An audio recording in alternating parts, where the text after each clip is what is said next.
بچه تمایز بخوای بگی از رضا عطاران و مدیری چی میگی؟ والا من هر دوتاشون رو دوست داشتم، چون هر کدوم یه جنس کارگردانی رو جلو می بردن و خب رضا یه ذره فرمولی تر می رفتیم جلو، یعنی خیلی از حالا بازی ها رو مثلا می گفت اینجوری کن اونجوری کن، اون چیزی که خودش دوست داشت. آها این کارگر خونمونه.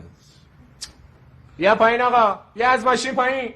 آقا خریدارم، درست صحبت کن. بیا پایین ببینم، بیا پایین. تو خفه شو، من کارگر خونتون اینجوری حرف میزنی؟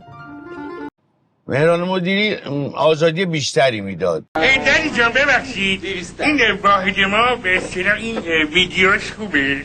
چیش خوبه؟ چیش خوبه؟ ویدیوش؟ آره یعنی چه؟ نه چی، اجازه بدین، چیش خوبه؟ ویدیو. بعد این که جفتشون تو کار خودشون تکن.